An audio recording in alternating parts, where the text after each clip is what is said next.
sekalian, saya bukan menakut-nakuti, tapi semua kuburan yang Bapak Ibu biasa lewatin, gundukan tanah dan batu nisan, itu manusia yang sama dengan kita di dalam sana. Dan kita pun akan sama dengan mereka.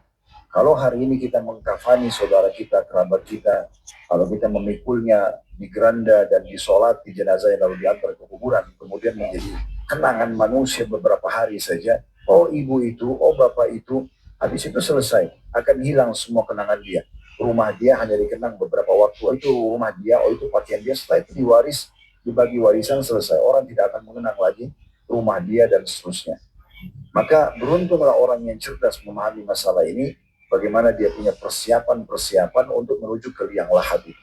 Setiap orang kita, kalau kita gambarkan rasionalnya, kita semua ini sedang berjalan, sama-sama berjalan, di depan kita ini ada liang-liang lahat yang lubang. Dan siapa yang jatuh duluan, dia akan jatuh, tergantung ajalnya. Oleh karena itu beruntung orang yang selalu memikirkan masalah ini. Rabi' ibn Husain rahimahullah, seorang ulama tabi'in yang sangat masyhur, beliau sampai menggali liang lahat di belakang rumahnya. Untuk dia pribadi, bukan untuk dia dikubur ya, hanya untuk muhasabah, introspeksi diri saja. Beliau setiap malam masuk di situ lalu kemudian membaca firman Allah Subhanahu wa taala dalam surah Al-Mu'minun, qala rabbirji'un la'alli a'malu salihan fima tarakt. Ya Allah, kembalikanlah aku ke dunia, ya hidup lagi. Ini bagi orang yang sudah meninggal, apalagi dalam keadaan kafir, dia nyesal-nyesal. Lalu dia mengatakan, wahai Tuhanku, kembalikan aku ke dunia. Semoga saja aku bisa melakukan amal-amal soleh yang dulu pernah aku tinggalkan. Tapi Allah mengatakan, kalla innaha kalimatun huwa qailuha wa min warai barzuna ila yaumi yub'atsun. Itu hanya perkataan yang mereka ucapkan dan mereka sudah berada di alam yang ada barzakhnya. Barzakh itu berarti pemisah antara dia dengan kehidupan dunia.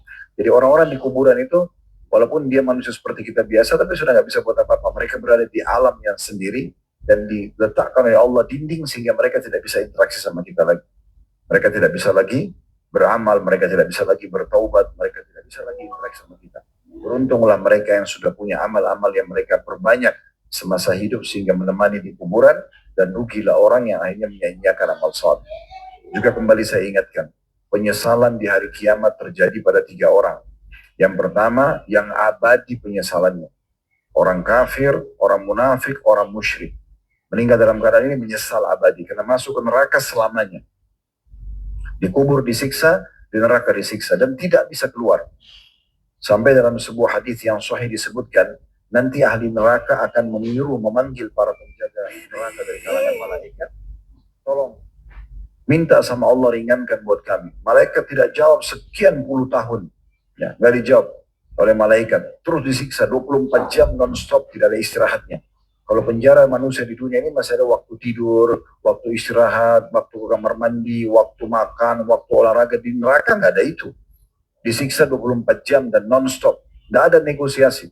Mereka panggil malaikat puluhan tahun nggak dijawab. Setelah itu pun malaikat mengatakan jangan pernah kalian bicara. Nggak ada negosiasi. Tetap disiksa. Lalu mereka memanggil Allah Subhanahu wa taala, zat yang punya sifat Ar-Rahman Ar-Rahim, zat yang Maha Pengasih, Maha Penyayang. Mereka mengatakan, wahai Tuhan kami, tolonglah ringankan kami, keluarkan kami. Allah tidak menjawab mereka, kata Nabi Muhammad SAW, selama seumur dunia. Ya, umur dunia ini berapa miliar tahun? Ya, perlu kita tahu ya, kita ini manusia makhluk terakhir Bapak Ibu sekalian. Sebelum kita sudah ada jin, sudah ada hewan-hewan, sudah ada air. Ini semuanya sudah ada sebelum kita. Ya, Allah sudah ciptakan. Makanya waktu Allah ciptakan Nabi Adam, iblis sudah ada, malaikat sudah ada. Dalam surah Al-Baqarah waktu iblis atau malaikat disuruh sujud, iblis menolak, kan gitu. Jadi ini semua bukan hal yang baru gitu. Ya. Semua ini sudah ada sebelumnya. Maka kita makhluk terakhir. Ya. Dan kita harus paham masalah ini teman-teman sekalian, supaya kita jangan sampai terlalaikan terus-menerus. Ya. Karena kalau terlalaikan terus-menerus akan menyesal nantinya. Akan sangat menyesal, bukan cuma menyesal, akan sangat menyesal nantinya. Jadi kita harus renungi sama-sama, kita harus punya persiapan betul-betul, dan kita harus selamatkan diri kita. Karena kalau tidak jadi masalah, ya, kita akan jadi masalah buat diri kita sendiri. Perbanyak amal soleh, dan kalau ada kesempatan dikasih umur, maka perbanyak taubat dari dosa-dosa yang lalu supaya tidak ada hisabnya nanti hari kiamat. Sebelum datang waktu kita tidak bisa lagi berbuat apa-apa, tidak bisa lagi kita selamatkan diri kita. Jadi penyesalan yang pertama adalah orang-orang kafir, munafik, dan musyrik yang abadi. Mereka tidak bisa lagi keluar dari neraka itu dan disiksa selamanya. Lalu kita kembali ke riwayat tadi, maka mereka memanggil Tuhan mereka Allah, zat yang maha pengasih dan maha penyayang, tapi Allah tidak menjawab mereka seumur dunia. Setelah itu pun Allah menjawab mereka, ikhsa'u fiha wa la tukallimun. Ya, terhinalah kalian di dalam neraka itu, tinggal dari situ selamanya dan jangan pernah kalian bicara dengan aku. Jadi setelah disiksa seumur dunia, Allah juga menjawab begitu. Karena banyak orang lupa. Mereka cuma tahu sifat Allah Ar-Rahman Ar-Rahim, Allah Maha Pengasih Maha Penyayang, tapi mereka lupa Allah juga Syadidul Iqab. Allah itu sangat berat siksaannya. Ya, Bapak Ibu bisa rasakan siksaan itu. Kita sekali bohong, bisa saja Allah buat kita gelisah sebulan. Siksaan Allah itu berat. Sekali orang buat salah, Allah buat dia masalah rumah tangganya misalnya sekian tahun. Banyak masalahnya. Padahal sebenarnya cuma karena masalah mungkin pernah bohong sekali, mungkin dia pernah menipu sekali, mungkin dia pernah mukul sekali, sudah cukup Allah buat dia berhari-hari gelisah. Ya, oleh karena itu, jangan pernah anggap cuma satu sisi Allah Maha Pengasih Maha Penyayang dan lupa kalau Allah itu sangat berat siksaannya. Amal soleh dipelajari untuk diterapkan, dosa-dosa dipelajari untuk dijauhi. Ya, gitu. Golongan kedua yang menyesal adalah orang-orang mukmin yang banyak dosanya, sehingga dosanya lebih berat daripada amal solehnya. Dikenal dengan usatul mukminin. Jadi dia sholat, ya, tapi dia juga masih berbuat dosa-dosa yang lain. Sehingga nanti pada saat ditimbang amalnya hari kiamat, dosanya lebih berat.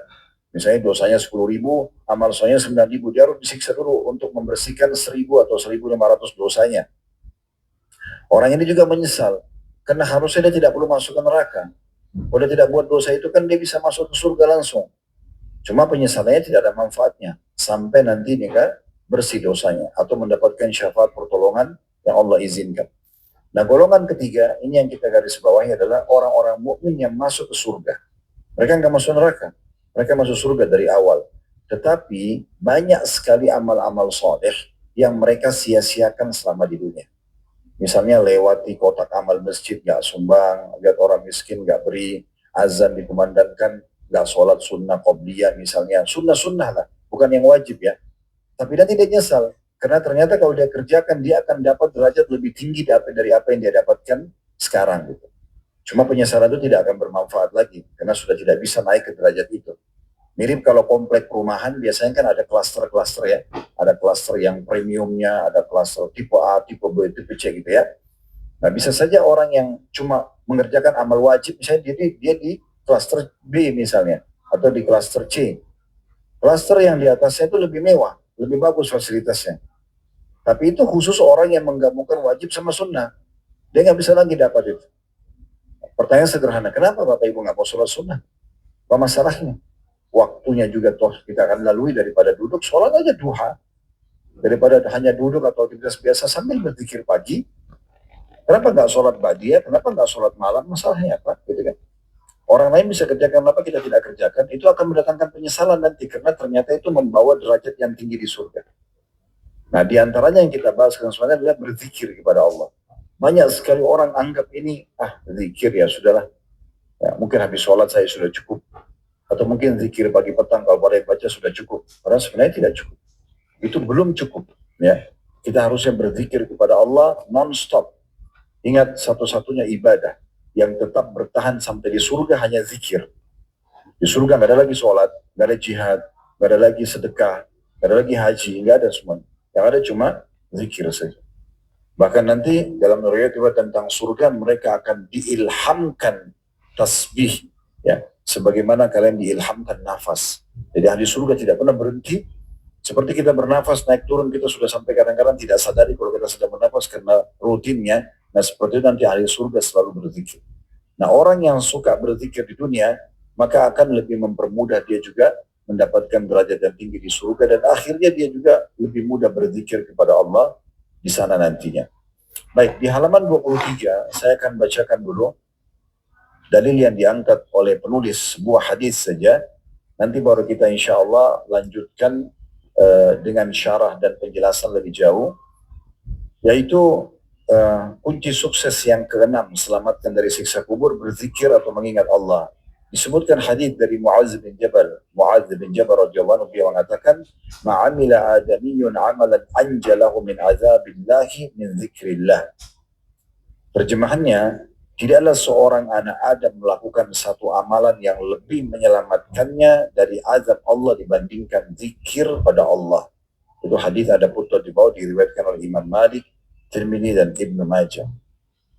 Hadis ini ya, memberikan gambaran kepada kita, teman-teman sekalian, bagaimana agungnya zikir itu. Sampai-sampai ya di sini Muadz bin Jabal radhiyallahu mengatakan, pastikan tidak ada sesuatu yang paling cepat dan paling mudah menyelamatkan orang dari siksa Allah kecuali zikrullah. Sebagian ulama mengatakan kalau ada orang pas terjerumus dalam dosa pun, kemudian dia berzikir kepada Allah, misalnya dia terbuka pintu interaksi sama lawan jenis, dia mau terjerumus pada zina, kalau dia sempat ucapin saja astagfirullah, itu tiba-tiba kayak seperti ada tameng gitu. Kayak dia muncul rasa takut, dia khawatir, dia bisa tidak lanjutkan. Orang pencuri, orang apa saja, atau mungkin orang lagi duduk gosipin orang, tiba-tiba ada yang mengatakan astagfirullah, itu satu kali ucapan saya sudah cukup membuat orang jadi hati-hati.